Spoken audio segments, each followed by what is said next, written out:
Next, I want to talk a little bit about population and economic geography. That since India's independence in 1947, its population has surged, and now it's again, it's the second most populated country in the world. It's one of two with over 1 billion people, and it's predicted to overtake China as the most populated country fairly soon, by 2040, if not earlier. However, there's not a lot of irrigation infrastructure. Most people depend on the monsoons for farming, what's called dry farming, depending on the rain. And so overpopulation is always a concern in South Asia. Will there be enough food to feed all the people? So most of the population is rural. And in other words, most populations do not live in cities. But the people who do live in cities, there are some major urban areas called megacities. Generally, a megacity has over 10 billion people, like Sao Paulo in Brazil. There are 7 megacities in South Asia. By comparison, there's only 2 in North America. And these megacities are really fueled by rural to urban migration as people are dislocated from the countryside. That being said, though, more than half of the population still lives in the countryside in farms. We've talked about the demographic transition model before, where you have an early stage where there's high death rate, high birth rate. Initially, the death rate goes down, and then later the birth rate follows. That kind of stabilizes the population growth. There are names to some of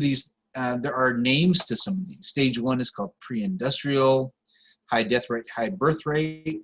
Stage 2 is where the death rate goes down and the population grows dramatically. Stage 3 is where the birth rate starts to catch up with the death rate and go down and slowing the growth. Stage 4 is post-industrial, and it's a situation like Europe where you have very low birth rates and very low population growth. If you look at the birth rate, or the number of children per person, in 2003 versus 2013, one thing you might notice is that birth rate went down in India and Pakistan, dramatic drops in Afghanistan, which is down from a really high. So the idea here is that India is sort of making its way, India and its neighbors are making their way towards the situation of Europe. The birth rates are going down, and eventually that is going to slow their population growth.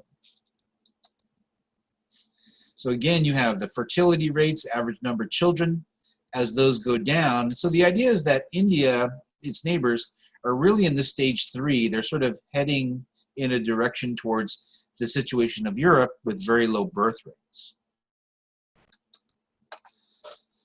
Let's take a closer look, though, at the population pyramids for India and China and their projections into the future. We'll come back to China later. It's an interesting one. So in India, this is the current or close to current population pyramid. You'll notice it's really wide, but it levels off. That means that's showing that the birth rate is slowing down. And in the future, it's expected to maintain that quite a bit. In fact, you're going to have less males here. So we should take a closer look. What's happening between the male and female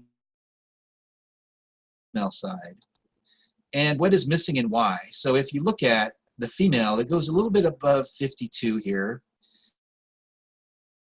If we go to 52 on this side, we can see that there are more males in the population than females. This is called the missing girls problem, that you have a situation in India where the males outnumber the females. And part of this is cultural. And to give an example of why, remember back to take-home assignment 2.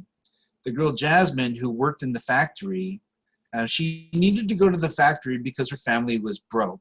And the reason they were so broke, if you recall, is because they had to use all of their money as a dowry for her sister to get married.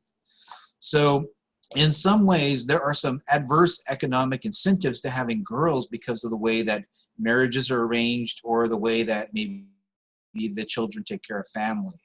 This leads to individual decisions by individual families that in total can cause a gender imbalance in the population.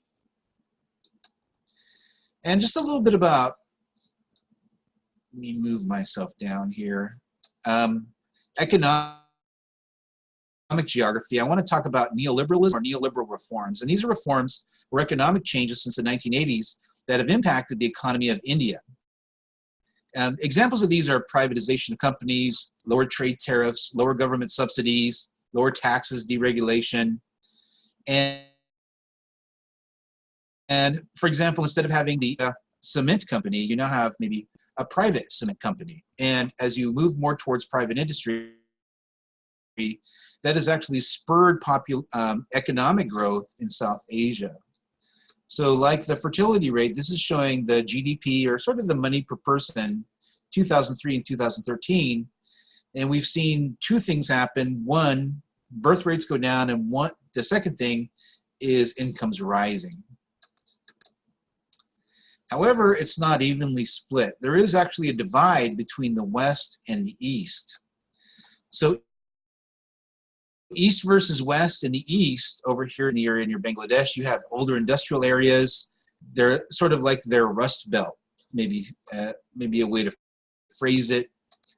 In the West is really where much of the economic growth is taking place. It's more connected to the outside world, more, for example, internet connections are mostly to the. However, manufacturing is not as significant as it is in China. India only right now has about 1/10 of the number of manufacturing jobs as China. However, there's so many in China that's still very significant.